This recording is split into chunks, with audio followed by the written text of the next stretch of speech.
अतिशय खेदाने सांगितलं पाहिजे की राज्यात सगळ्यात भ्रष्ट जर विभाग कोणता असेल तर तो शालेय शिक्षण विभाग आहे असं मला आज इथं या निमित्ताने खेदाने सांगावं लागतं। आणि याचं एकमेव कारण असं आहे की इतक्या किचकट प्रक्रिया आणि इतके किचकट नियम आणि याच्यामध्ये महसूल असेल, महसूल विभागामध्ये एका नियमाच्या चौकटीच्या बाहेर जाता येत नाही, गृह विभागात एका चौकटीच्या बाहेर जाता येत नाही, पण शालेय विभागामध्ये तर शिपायाला शिक्षक, शिक्षकाला चपराशी, चपराशीला काय काय काय प्रकार झालेत हे आपण शोधून सापडणार नाही अशी परिस्थिती आहे।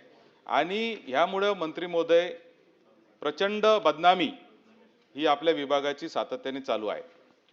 आज जो प्रश्न मी या ठिकाणी विचारला, या प्रश्नाला उत्तर देताना सगळ्या ह्याला आपण खरे नाही खरे नाही खरे नाही उत्तर दिलेलं आहे। काही प्रलंबित आहे का? खरे नाही। कोणते प्रश्न प्रलंबित आहेत का? खरे नाही। प्रकरण प्रलंबित आहेत का? खरे नाही। अहो खरे नाही म्हणजे सगळं जर काहीच प्रलंबित नसेल तर या आझाद मैदानावर लोक आंदोलनाला येत आहेत कशाला?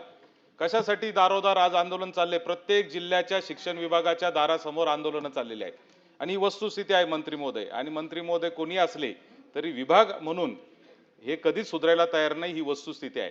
आणि म्हणून माझे काही स्पेसिफिक प्रश्न आहे की महाराष्ट्र लोकसेवा हक्क अधिनियम राईट टू सर्व्हिस ऍक्ट 2015 साली राज्यामध्ये कार्यान्वित झाला। त्यामध्ये प्रत्येक गोष्ट किती दिवसात झाली पाहिजे याचा नियम आहे। सगळ्यात जास्त ऐशी की तैसी या जर कायद्याची कोणी करत असेल तर तो शालेय शिक्षण विभाग आहे।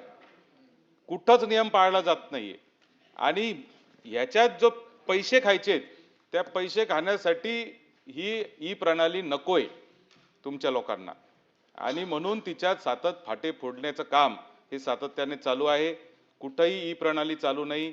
आज टाउन प्लॅनिंग विभागाने BPMS नावाची एक सिस्टीम चालू केली ऑनलाईन बांधकाम परवानग्यांची। थोड्याफार त्रुटी असतील परंतु अतिशय चांगल्या पद्धतीने काम करत आहे। पासपोर्टच्या ऑफिसमध्ये जर आपण गेलो, TCS कंपनीने काम केलंय, परत एकदा गेल्यानंतर माणसाला परत जावं लागत नाही पासपोर्ट ऑफिसमध्ये। पण इथं ऑनलाईन ऍप्लिकेशन केल्यानंतर हार्ड कॉपी जमा नाही केली म्हणून रिजेक्ट झालेले प्रकरण आज माझ्याकडे जवळजवळ वर्षभरातले कितीतरी प्रकरण आहेत। आणि म्हणून माझा स्पेसिफिक प्रश्न मंत्री महोदय आपल्याला असा आहे की अनेक प्रश्न आहेत, या प्रश्नांसाठी काही कालमर्यादा आपण ठरवणार आहात का? ही IT प्रणाली लाभवताना महा-IT सारख्या कंपनीच्या भरोश्यावर जर तुम्ही हे करणार असाल तर ते देखील पुनर्विचार आपण केला पाहिजे, कारण महा-ITचं एकही प्रकरण आजपर्यंत यशस्वी झालेलं नाही, एकही प्रोजेक्ट यशस्वी झालेला नाही। अतिशय खेदाने सांगावं लागतं। प्रश्न विचारा। आणि म्हणून माझा स्पेसिफिक प्रश्न मंत्री महोदय असा आहे की या सगळ्या प्रश्नांवर आपण एक बैठक आपल्या दालनामध्ये लावावी, IT चे लोक बोलवावेत, संबंधित अधिकारी बोलवणार का आणि आम्हाला देखील तिथं बोलून या सगळ्या प्रश्नांच्या संदर्भात कालमर्यादेत हा प्रश्न सुटावा यासाठी आपण काही उपाययोजना करणार का?